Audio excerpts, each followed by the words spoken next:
اس نے تہہ خانے کی 6 سیڑھیاں طے کیں اور اس کے بعد وسیع و عریض تہہ خانے میں روشنی کر دی۔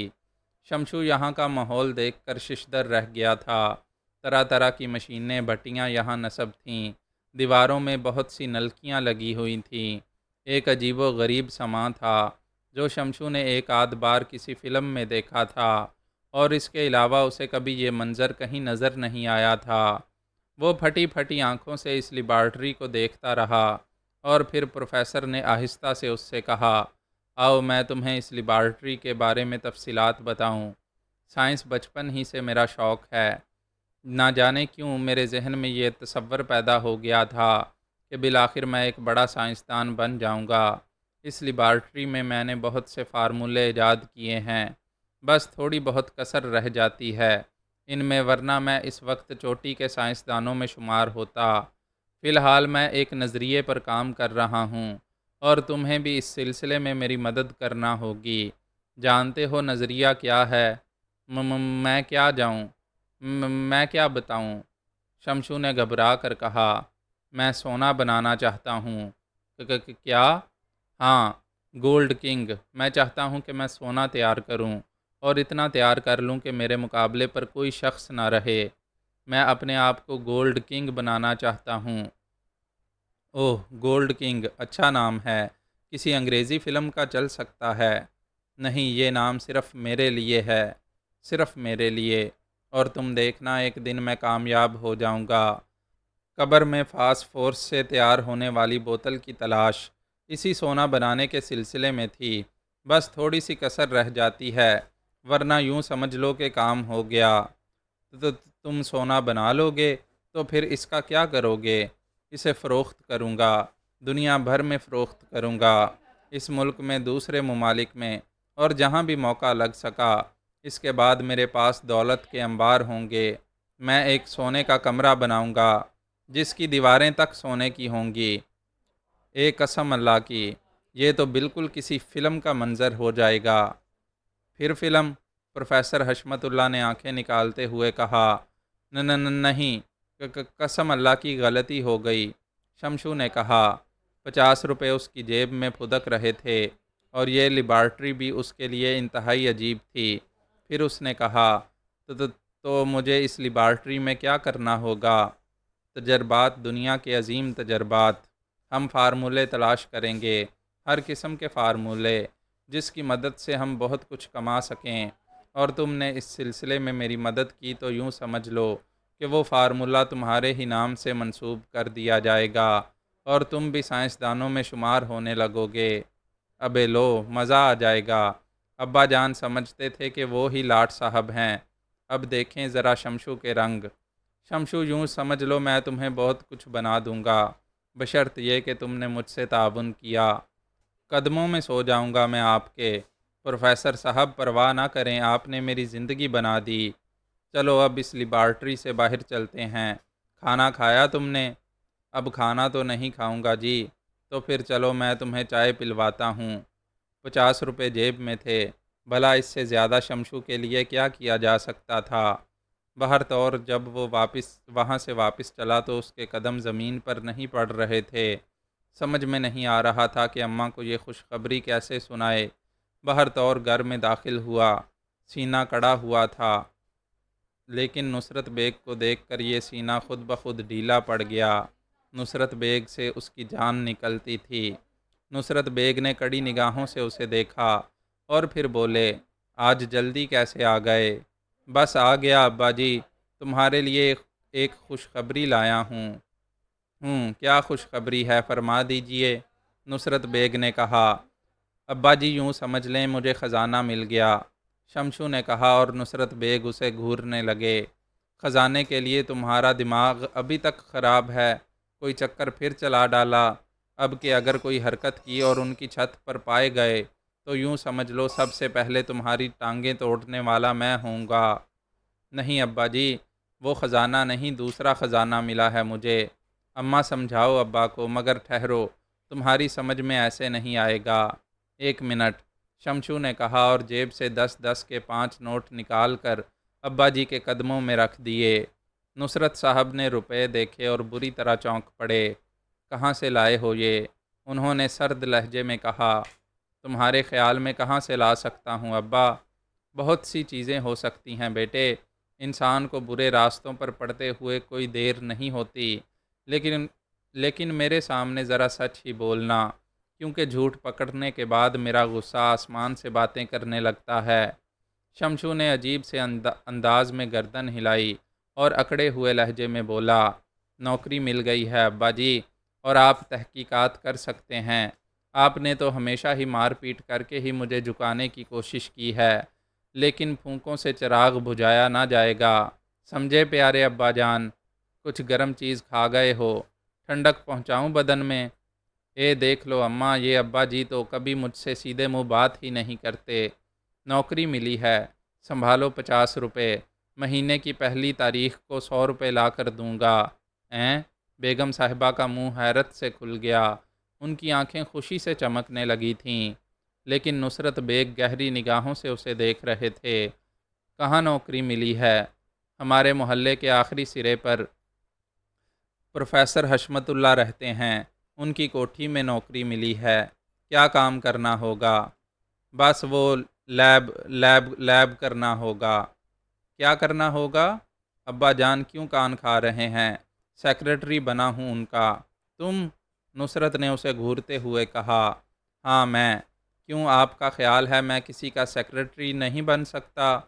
حشمت اللہ سے بات کیے بغیر یقین نہیں کیا جا سکتا، تو بات کر لیجئے گا جب آپ کا دل چاہے۔ اماں کل سے ڈیوٹی پر جانا ہوگا، اور سنو، میری ڈیوٹی کسی بھی وقت لگ سکتی ہے، صبح شام دوپہر رات، چنانچہ میرے لیے ہر وقت کھانا تیار ہونا چاہیے۔ یہ 50 روپے ایڈوانس رکھ لینا، اور لباس وغیرہ بھی ملے گا، اور وہاں لیب میں، میرا مطلب ہے کیا ہوتی ہے وہ لیبارٹری میں کام کرنے کے لیے یونیفارم بھی، کیا سمجھیں؟ اے اللہ تیرا شکر ہے، اگر تو سچ کہہ رہا ہے تو یوں سمجھ لے میری دعا پوری ہو گئی، آج ہی نظر کراؤں گی، بیگم صاحبہ نے مسرت برے لہجے میں کہا۔ نصرت بیگ البتہ بار بار مشتبہ نگاہوں سے شمشو کو دیکھنے لگتے تھے۔ کمرو نے جھگی ہوٹل میں بالآخر نوشا میاں کو پا لیا۔ نوشا میاں ان دنوں کمرو میاں سے کچھ بددل ہو گئے تھے، اور بات اسی وقت سے بگڑ گئی تھی جب شاہ جہانی بیگم غائب ہو گئی تھیں۔ اس وقت بھی نوشا میاں نے کمرو کو دیکھ کر کوئی خاص توجہ نہیں دی اور خاموش بیٹھے رہے، لیکن کمرو مسکراتا ہوا ان کے پاس پہنچ گیا تھا۔ چائے کو بھی نہ پوچھو گے نوشا میاں؟ نہیں چائے پی لو، نوشا میاں نے اخلاقاً کہا۔ قریب آیا تو کمرو میاں بول پڑے، ساری مشکلات حل ہو جائیں گی نوشا میاں، ہم نے تمہاری سونے کی چڑیا پھر سے پکڑ لی ہے۔ کہاں ہیں وہ؟ کیسی ہیں؟ جیسی تھیں ویسی ہی ہیں، بالکل ٹھیک ہیں، مگر یار اب ذرا جلدی سے یہ تو بتا دو کہ ہیں کہاں؟ ہماری کھولی میں؟ نوشا میاں اچھل پڑے۔ ہاں وہیں پر ہیں، سب کی سب پہنچ گئی ہیں۔ ابے کیسے ہوا یہ سب کچھ؟ ملائی والی چائے پی لیں تو بتا دیں گے۔ اٹھو کمرو میاں، جلدی چلو، تمہیں ولیوں کی قسم تم نے تو میرا پتا پانی کر دیا ہے۔ نوشا میاں ہانپتے کانپتے ان کے ساتھ چل پڑے۔ تھوڑی دیر کے بعد وہ بیرکوں کے علاقے میں داخل ہو گئے، اور پھر کمرو نے اپنی بیرک کے دروازے پر پہنچ کر کہا، اماں نوشا میاں آ گئے ہیں، ہم اندر آ رہے ہیں، اور چند ہی لمحات کے بعد وہ دونوں اندر داخل ہو گئے۔ شاہ جہانی بیگم نے نوشا میاں کو دیکھا اور چہرہ لٹکا لیا۔ نوشا میاں نے باری باری ممتاز، نور جہاں اور سلطانہ کو دیکھا۔ سلطانہ کی گود میں ننھی سی بچی دیکھ کر انہوں نے معنی خیز انداز میں گردن ہلائی تھی۔ سلطانہ انہیں دیکھ کر مسکرا دی۔ کیسے ہیں نوشا میاں؟ اس نے سوال کیا، اور نوشا میاں ایک بار پھر چونک پڑے۔ سلطانہ تو پہلی بار ہی مخاطب ہوئی تھی ان سے، ویسے بھی سلطانہ ان کے لیے اجنبی تھی۔ نور جہاں اور ممتاز کو تو خیر بچپن ہی سے جانتے تھے، لیکن یہ حسین لڑکی انہوں نے شاہ جہاں بیگم کے ساتھ پہلی مرتبہ ہی دیکھی تھی۔ ٹھیک ہیں بی بی، تم سناؤ؟ ہم بھی ٹھیک ہیں نوشا میاں، آپ نے تو ہماری خوب کرکری کی، بڑے عیش کرا دیے آپ نے ہمیں۔ لو بی بی، الزام مجھ پر ہی آتا ہے، قسم ولیوں کی تم نہیں جانتی، میری شاہ جہاں بیگم سے کیسی یاد اللہ تھی۔ شاہ جہاں نے تو آنکھوں پر ٹھیکرے رکھ لیے، مگر میں نے ہمیشہ ان کی بہتری کے بارے میں سوچا۔ یہ دوسری بات ہے کہ بعض بد نصیبوں کا اچھا سوچا ہوا بھی برا بن جاتا ہے۔ شاہ جہاں بیگم نے میری کبھی نہیں مانی۔ اب چھوڑو ان شکوہ شکایت کو، نوشا میاں ہم نے تو تمہیں خاص طور سے بلوایا ہے۔ مہربانی آپ کی۔ بی کیا نام ہے آپ کا؟ سلطانہ۔ سلطانہ بی بی آپ میرے لیے اجنبی ہیں، لیکن شاہ جہاں بیگم سے پوچھ لیجئے، مجھ سے بڑا وفادار انہیں زمین پر نہیں ملے گا، قسم ولیوں کی۔ نوشا میاں آپ سے کچھ گفتگو کرنا ہے، ذرا تنہائی میں۔ ہاں ہاں ضرور، مگر تنہائی؟ ہاں برابر والی کھولی میں چلتے ہیں۔ آئیے نوشا میاں نے کہا، اور سلطانہ نے کرن کو شاہ جہاں بیگم کی گود میں دے دیا۔ شاہ جہاں بیگم پتھر کے بت کی مانند ساکت تھیں۔ نور جہاں اور ممتاز بھی خاموشی سے سلطانہ کی کارروائی دیکھ رہی تھیں۔ سلطانہ نوشا میاں کے ساتھ برابر کی کھولی میں داخل ہو گئی، جس میں وہ پہلے کبھی رہتی تھی۔ یہاں زمین پر بس ایک چادر بچھی ہوئی تھی۔ سلطانہ اطمینان سے چادر پر بیٹھ گئی اور نوشا میاں سے بیٹھنے کے لیے کہا۔ نوشا میاں شکریہ ادا کر کے بیٹھ گئے تھے۔ سلطانہ کہنے لگی، بات دراصل یہ ہے نوشا میاں کہ شاہ جہاں بیگم پر پاکستان آنے کے بعد وطن پرستی کا بھوت سوار ہو گیا تھا۔ وطن پرستی بے شک اپنی جگہ ایک بہت بڑی حقیقت ہے، لیکن بھوک سب سے بڑی حقیقت۔ چنانچہ اس کا توازن قائم کیا گیا تو اندازہ ہوا کہ باقی سارے بھوت بھوک کے بعد شروع ہوتے ہیں۔ کم از کم میرا یہی نظریہ ہے، اور میں نے اس نظریے پر شاہ جہاں بیگم کو قائل کرنے کی کوشش کی۔ شاہ جہاں بیگم خود تو نہ مانی، لیکن میں نے ان سے وعدہ لے لیا کہ اب جو کچھ بھی کرنا ہے مجھے کرنے دیا جائے، اور اس وعدے کے تحت میں یہاں واپس آئی اور کمرو کے ذریعے تمہیں تلاش کرایا۔ قسم ولیوں کی، آپ نے ایسا کام کیا ہے کہ آپ کو پھولوں میں تول دیا جائے، تو پھر کب تول رہے ہیں ہمیں پھولوں میں؟ سلطانہ نے کہا، دیکھو سلطانہ بیگم، میں نے ایک بات کہی تھی شاہ جہاں بیگم سے، وہ عورت ہیں، 2 جوان بیٹیوں کی ماں ہیں۔ تم ان کی کون ہو یہ تو میں نہیں جانتا، لیکن بہر طور تم بھی انہی کے ساتھ دیکھی گئی ہو۔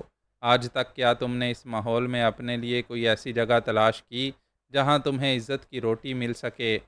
ہم آج بھی اس بات کے لیے تیار ہیں کہ شاہ جہاں بیگم بس ایک اشارہ کر دیں، ہم ان کے لیے اچھے سے اچھا کوٹھا مہیا کر دیں گے۔ یہ ہمارے بائیں ہاتھ کا کام ہے۔ کیسے؟ ہمارے پاس تو کچھ بھی نہیں ہے نوشا میاں۔ اس کی ذمہ داری آپ لوگوں کی نہیں۔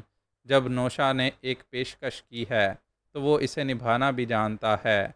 سوچ لو نوشا میاں، ہم آپ کو ایک پائی بھی نہ دے سکیں گے۔ کیسی باتیں کرتی ہیں سلطانہ بی بی، مجھے ایک پائی کی ضرورت ہے بھی نہیں۔ میں آپ لوگوں کو ٹھکانہ مہیا کیے دیتا ہوں، وہاں سارے انتظامات کر دوں گا، اور جب آپ لوگ کمانا شروع کریں تو آہستہ آہستہ رقم ادا کر دیں۔ یہ کام اگر نوشا میاں پر اعتبار ہو تو ان کے سپرد کر دیا جائے۔ تو پھر نوشا میاں یہ کام آپ کے سپرد کر دیتی ہوں۔ نوشا میاں اچھل پڑے۔ انہوں نے حیرت بری نگاہوں سے سلطانہ کو دیکھا اور بولے، بی بی اتنی بڑی بات کر رہی ہو کہ یقین نہیں آتا۔ اگر یقین کرنے کا کوئی ذریعہ ہے تو آپ مجھے وہ بتا دیں تاکہ میں آپ کو یقین دلا دوں۔ نہیں نہیں، آپ کی بات پر تو یقین کرنا ہی پڑے گا، مگر شاہ جہاں بیگم سے ایک بار کہلوا دیں تو۔ نہیں، شاہ جہاں بیگم یہ بات آپ سے کبھی نہیں کہیں گی۔ سنیے نوشا میاں، میں آپ سے وعدہ کرتی ہوں کہ شاہ جہاں بیگم نور جہاں اور ممتاز کو وہاں لے جاؤں گی جہاں آپ ہمارے لیے ٹھکانہ بنائیں گے، لیکن شرط یہ ہے کہ ٹھکانے کا ایک معیار ہونا چاہیے۔ ارے اس کی تو فکر ہی نہ کریں، شاہ جہاں بیگم کو وہی ماحول مہیا نہ کر دوں تو نوشا میاں کی بجائے گدھا کہہ دینا۔ بولو کتنا ٹائم دیتی ہو؟ یہ تو آپ پر منحصر ہے نوشا میاں۔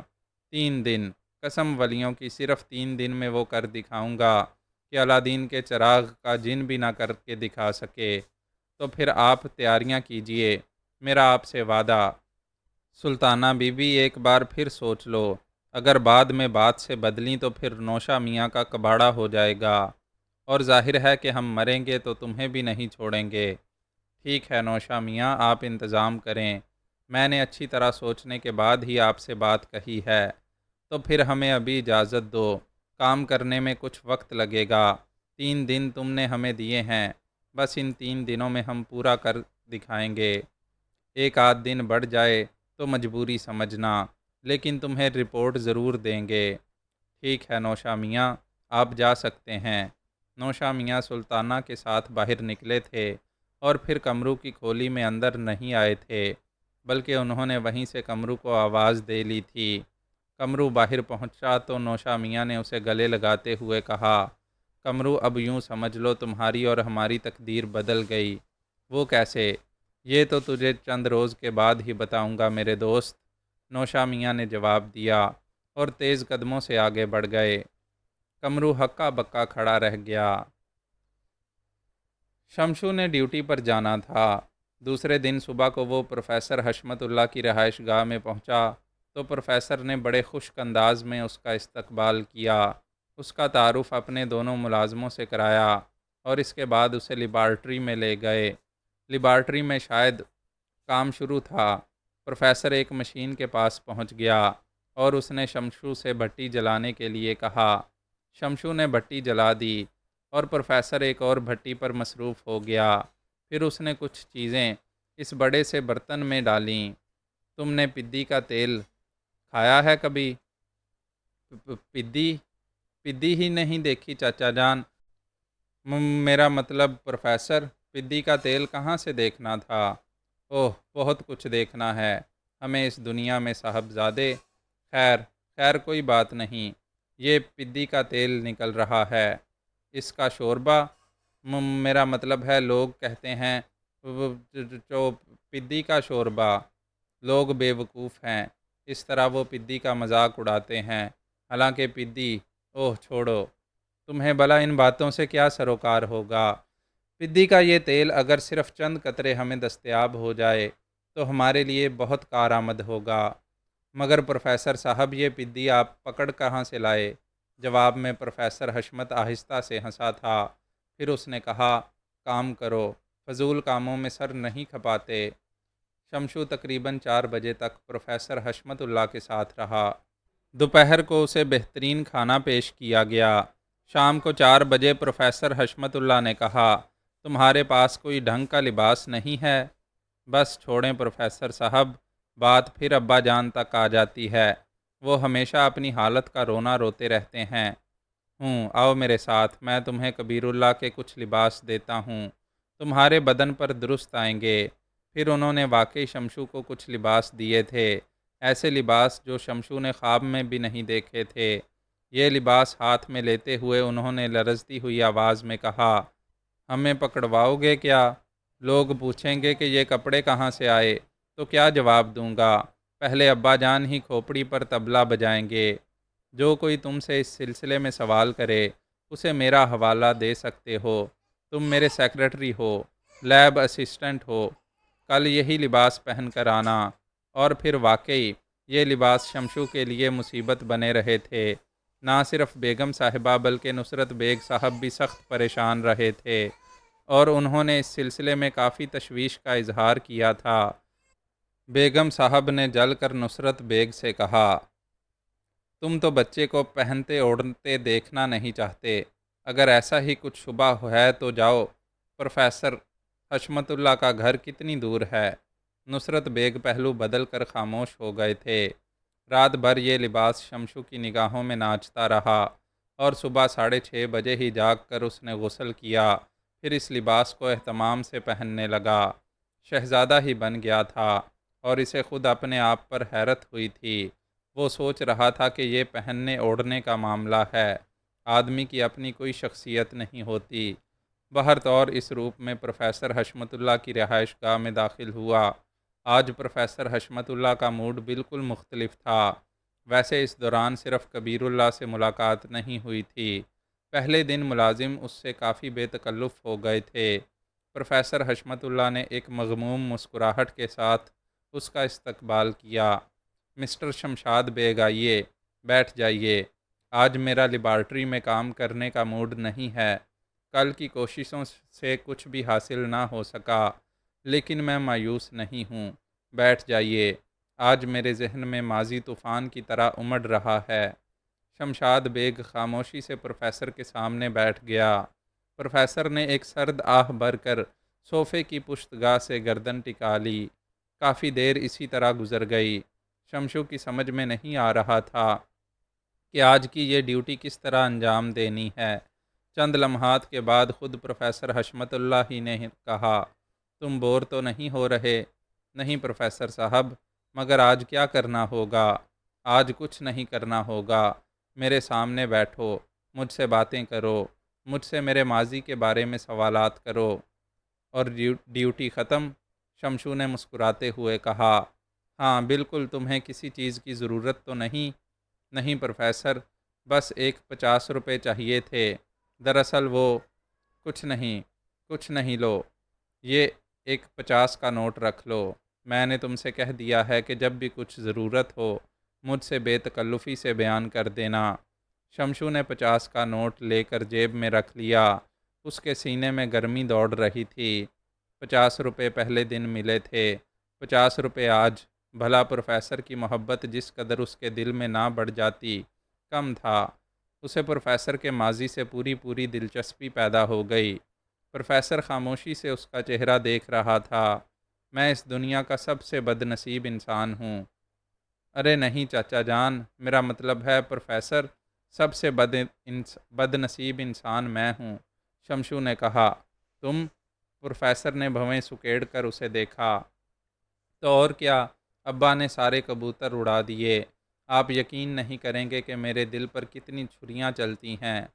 اوہ بے وقوف آدمی، تم جتنے کبوتر چاہو خرید لینا، میرا مطلب ہے میں تمہیں اس کے لیے رقم دے سکتا ہوں۔ اپنی بد نصیبی کا رونا میرے سامنے نہ رو، مجھ سے زیادہ بد نصیب نہیں ہو سکتے تم۔ چلو ٹھیک ہے، تم زیادہ بد نصیب ہوگے، شمشو نے ہار ماننے والے انداز میں کہا۔ میری زندگی کا آغاز بڑی بے کسی کے عالم میں ہوا تھا۔ ٹیاؤں ٹیاؤں کر کے روتے ہوگے، شمشو نے کہا۔ ہاں، ساری زندگی ہی میں ٹیاؤں ٹیاؤں کرتا رہا ہوں، بالکل کسی کتے کے پلے کی مانند، محبت سے محروم، دنیا کے تمام جذبوں سے نا آشنا۔ میرے دل میں بھی یہ خواہش رہی کہ کوئی مجھے چاہے، مجھ سے محبت کرے، لیکن اس روئے زمین پر وہ ناپید تھے جو مجھے پیار کرتے۔ کمال ہے، اماں نہیں تھی تمہاری؟ شمشو نے سوال کیا۔ ہوگی کبھی، جب میں نے ہوش سنبھالا تو وہ نہیں تھی۔ کرم فرماؤں کے رحم و کرم پر تھا، اور اسی طرح میری پرورش ہوئی۔ پتہ نہیں وہ کون تھا جس نے مجھے اسکول میں داخل کرا دیا، اور پتہ نہیں وہ کون تھے جو اچھے نمبروں سے مجھے پاس کرتے چلے گئے۔ میری زندگی ایک ویرانے میں کھڑے ہوئے تنہا درخت کی مانند تھی، اور پھر اس تنہائی میں ایک اضافہ ہوا، اور میں نے سوچا کہ شاید زندگی کی خوشیاں میری جھولی میں آ پڑی ہیں۔ وہ کون تھا؟ شمشو نے دلچسپی سے سوال کیا، اور پروفیسر اس کی صورت دیکھتا رہا۔ پھر اس نے اٹھتے ہوئے کہا، اٹھو آؤ۔ کہاں؟ لیب میں؟ لیب کیا؟ میرا مطلب ہے وہی۔ اوہ بے وقوف آدمی، تم اسے تجربہ گاہ کہہ لیا کرو، میں اس کے نام کی توہین برداشت نہیں کر سکتا۔ تجربہ گاہ، تجربہ گاہ، یہ آسان لفظ ہے۔ تو وہاں چل رہے ہو پیارے بھائی؟ میرا مطلب ہے پروفیسر صاحب، نہیں آؤ، میں تمہیں اپنے پرائیویٹ کمرے میں لیے چل رہا ہوں۔ شمشو نے کوئی جواب نہیں دیا۔ نوکری تو نوکری ہی ہوتی ہے، لیکن یہ پروفیسر کافی دلچسپ آدمی معلوم ہوتا تھا۔ تھوڑی دیر کے بعد پروفیسر ایک کمرے میں پہنچ گیا۔ اس نے کمرے کا دروازہ کھولا اور روشنی جلائی۔ یہاں بھی عمدہ قسم کا فرنیچر پڑا ہوا تھا۔ اس نے اسے ایک سیٹھی پر بیٹھنے کے لیے کہا، اور خود ایک الماری کی جانب بڑھ گیا۔ الماری سے اس نے کوئی چیز نکالی، اور پھر آہستہ آہستہ چلتا ہوا شمشو کے سامنے آ بیٹھا۔ تصویروں کا البم تھا، جسے پروفیسر نے کھول لیا، اور پھر وہ البم کے پہلے صفحے پر لگی ہوئی تصویر کو دیکھتا رہا۔ اس کے بعد اس نے یہ تصویر شمشو کی طرف بڑھاتے ہوئے کہا، اسے دیکھو۔ تصویر کسی لڑکی کی تھی، دوپٹہ دانتوں میں لیے مسکرا رہی تھی، آنکھیں زیادہ نظر آ رہی تھیں، باقی خد و خال دوپٹے میں چھپ گئے تھے، لیکن بہرطور ایک نوجوان لڑکی تھی، پرانے طرز کا لباس پہنے ہوئے، شمشو اسے دیکھ کر ہنس پڑا اور پروفیسر غسیلی نگاہوں سے اسے دیکھتے ہوئے کہا، کیوں تم کیوں ہنسے؟ کچھ نہیں، بس ایسے ہی۔ یہ کون ہے؟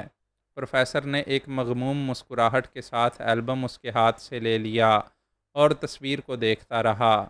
پھر اس نے البم واپس شمشو کی جانب بڑھا دیا اور ایک سرد آہ بھر کر بولا، اس کا نام ترنم ہے، میری تنہائیوں کی پہلی رفیق۔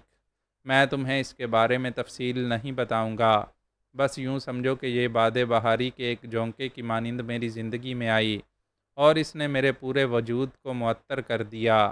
پھر یہ اسی طرح واپس چلی گئی، جس طرح باد سموم کا جھونکا ساری کائنات زہر آلود کرتا ہوا گزر جاتا ہے۔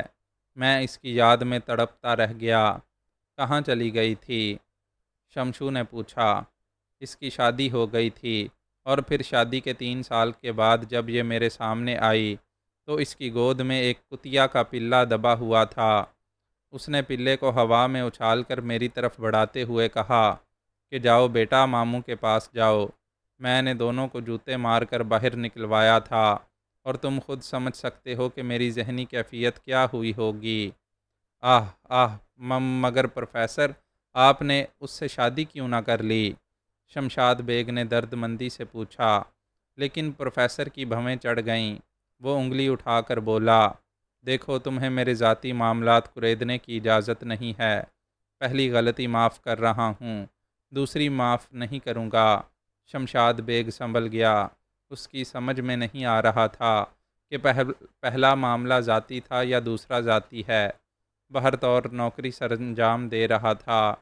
جیسے پروفیسر کہتا ویسے ہی درست تھا، چنانچہ سنبھل کر خاموش بیٹھ گیا۔ پروفیسر نے ایک بار پھر صوفے کی پشتگاہ سے گردن ٹکا لی تھی۔ البم اس کی گود میں رکھا ہوا تھا۔ چند لمحات کے بعد وہ سیدھا ہوا اور اس نے البم کا دوسرا صفحہ الٹ دیا۔ اسے دیکھو۔ شمشاد بیگ نے البم اٹھا لیا۔ دوسری تصویر بھی ایک لڑکی کی تھی، جو پہلی لڑکی سے کسی قدر جدید لباس میں نظر آ رہی تھی۔ اس کا پورا چہرہ بھی نمایاں تھا۔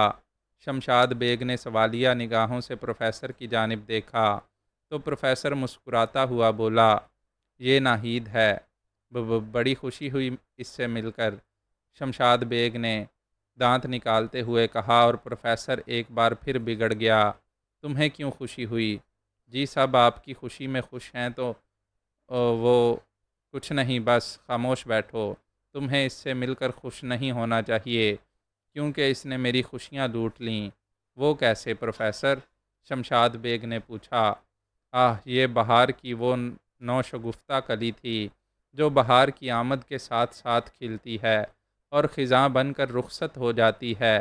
اس نے میرے ہوش و حواس پر بجلیاں گرائی تھیں، اور میں اس کے لیے دیوانہ ہو گیا تھا۔ آہ، کاش نہر کھودنے کا دور ہوتا تو میں اس دور کا فرہاد کہلاتا۔ اگر دور لیلا مجنوں کا ہوتا تو میں دشت میں خاک چھانتا نظر آتا۔ کتنا چاہا تھا میں نے اسے، کتنا چاہا تھا، لیکن یہ بھی مجھ سے جدا ہو گئی۔ میں اپنے سینے کے کون کون سے زخم دکھاؤں تمہیں؟ تیسرا صفحہ الٹو، پروفیسر نے کہا، اور شمشو نے ہاتھ میں پکڑے البم کا تیسرا صفحہ الٹ دیا۔ اس صفحے پر ایک نئی تصویر تھی، اور پروفیسر اس تصویر کے لیے بھی آہیں بھرنے لگا۔ شمشاد بیگ کی سمجھ میں نہیں آ رہا تھا کہ پروفیسر در حقیقت ان میں سے کون سے چہرے کا عاشق تھا۔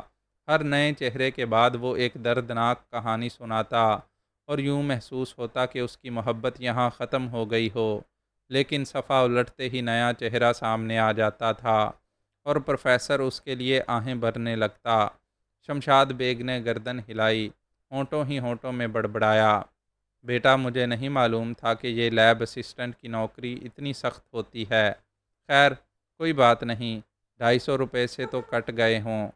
اگر اس طرح کٹتے رہو تو 120 عشق کی داستانیں سنا سکتے ہو۔ لیکن یہ بات اس نے ہونٹوں ہی ہونٹوں میں رکھی تھی، اور پروفیسر کے کانوں تک نہیں پہنچنے دی تھی، یہاں تک کہ البم کا آخری صفحہ ختم ہو گیا، اور شمشاد بیگ نے پروفیسر کو دیکھتے ہوئے کہا، تو ان میں سے کوئی بھی میری چچی نہیں بن سکی کیا؟ پروفیسر دھاڑا، میرا مطلب ہے پروفیسر نہیں۔ شمشاد بیگ جلدی سے بولا، نہیں، مگر پروفیسر آپ نے آخری عشق کس سے کیا؟ میرا مطلب یہ سب تو چلی گئیں۔ آخری اور حقیقی دراصل مجھے ان تمام خواتین کے ساتھ کے سلسلے میں غلط فہمیاں ہوئی تھیں، اور یہ ایک سچائی بھی تھی ڈیئر شمشو کہ میں نے ان میں سے کسی کو بھی نہیں چاہا تھا۔ چاہتیں دیوانگی کی حدود میں لے جاتی ہیں، اور انسان موت و زیست میں سے ایک کا انتخاب کر لیتا ہے۔ آؤ میں تمہیں اپنی حقیقی چاہت دکھاؤں۔ بیڑا غرق، ابھی حقیقی چاہتوں کا سیکشن باقی رہ گیا ہے، شمشو نے دل ہی دل میں سوچا، لیکن بہر طور پروفیسر کے ساتھ اٹھ کر چل پڑا۔ اس بار پروفیسر اسے ایک دوسرے کمرے میں لے آیا۔ یہ کمرہ ایک خوابگاہ کی حیثیت رکھتا تھا، اور خوابگاہ میں صرف ایک تصویر لگی ہوئی تھی، بہت بڑی تصویر جو شیشے کے فریم میں آویزاں تھی، لیکن یہ تصویر ان تمام تصویروں سے زیادہ خوبصورت تھی۔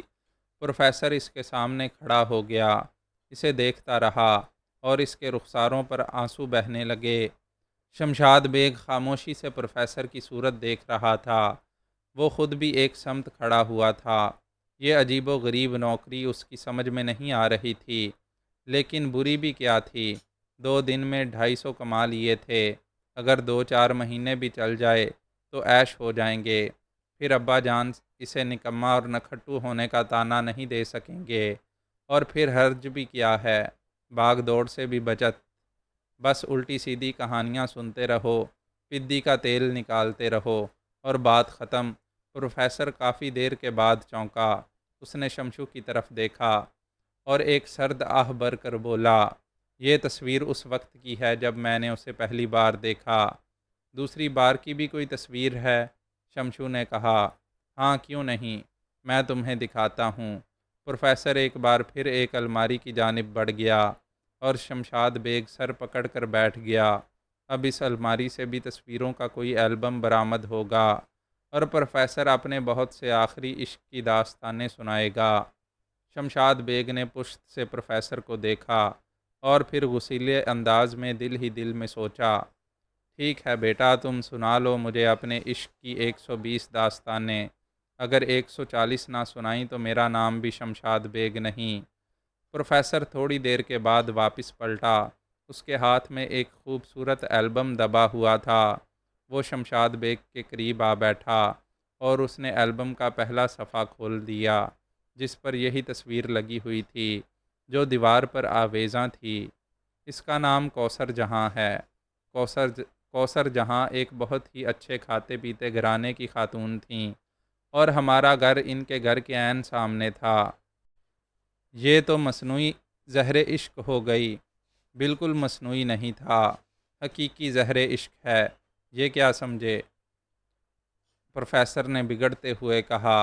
ہاں ہاں چچا میاں، میرا مطلب ہے پروفیسر صاحب، میں مصنوعی کہہ رہا تھا، مصنوعی نہیں۔ اوہ اچھا اچھا اچھا، تو یہ کوثر جسے میں ہمیشہ آب کوثر کہتا تھا، پہلی بار کمپنی باغ میں مجھے نظر آئی۔ موسم بہار کا آغاز تھا، آسمان سے ہلکی ہلکی پھوار زمین تک پہنچ رہی تھی، ہواؤں کے بھیگے ہوئے جھونکے بدن میں نہ جانے کیسی کیفیات پیدا کر رہے تھے۔ 1 منٹ پروفیسر صاحب، 1 منٹ، آپ کے ہر عشق کا آغاز موسم بہار کے ہی پہلے جھونکے سے ہوتا ہے، اس کی کیا وجہ ہے؟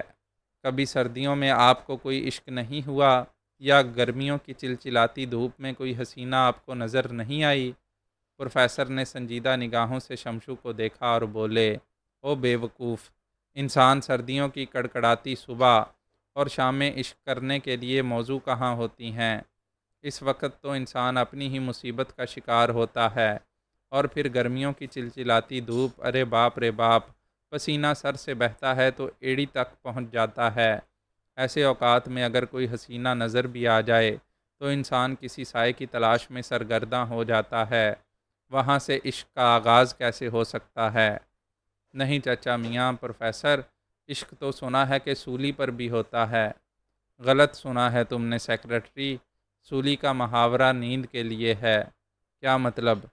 ابے تم نے کیا بکواس شروع کر دی ہے؟ تم سیکرٹری ہو یا میرے چچا؟ جو کچھ میں کہہ رہا ہوں غور سے سنو، میں تمہیں بتا رہا تھا کہ موسم بہار کا پہلا جھونکا، خبردار اب درمیان میں دخل مت دینا۔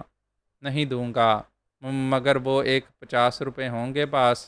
ہاں ہیں، لو یہ رکھ لو اور خاموش بیٹھو۔ پروفیسر نے 50 کا نوٹ نکال کر شمشو کے سامنے پھینک دیا، اور اس کے بعد بلا شمشو کی زبان کیسے کھل سکتی تھی؟ پروفیسر نے کہا کہ کوثر جہاں سے اس کے عشق کا آغاز کمپنی باغ میں ایک بہاروں بری صبح میں ہوا، اور اس کے بعد کوثر جہاں سے اس کی ملاقاتیں ہوتی رہیں۔ پروفیسر اس کے ساتھ ساتھ ہی ہر ملاقات کی ایک تصویر دکھاتا جا رہا تھا۔ شمشو سے بولے بغیر نہ رہا گیا۔ اے چچا، میرا مطلب ہے پروفیسر، کیا آپ فوٹوگرافر کو ساتھ لیے پھرتے تھے؟ کیا مطلب؟ ہاں، یہ ہر موقع کی ایک تصویر ہے، اور مجھے فوٹوگرافری کا شوق جنون کی حد تک تھا۔ اس وقت یہی میرا محبوب مشغلہ تھا، اور یہ کیمرہ شاید پورے شہر میں سب سے شاندار کیمرہ تھا جس سے میں اس محبوبہ عالم کی تصاویر بنایا کرتا تھا۔ میں نے تم سے پہلے ہی کہا ہے کہ بیچ میں دخل نہ دو ورنہ اچھا نہیں ہوگا۔ اب نہیں دوں گا، شمشاد بیگ نے کہا۔ بالآخر میرا رشتہ کوثر جہاں کے لیے گیا۔ ان کے ناہنجار والد صاحب نے صاف گوئی سے انکار کر دیا، جبکہ ان کی بیٹی نے صاف صاف ان سے کہہ دیا تھا کہ اگر وہ شادی کرے گی تو صرف پروفیسر حشمت اللہ سے۔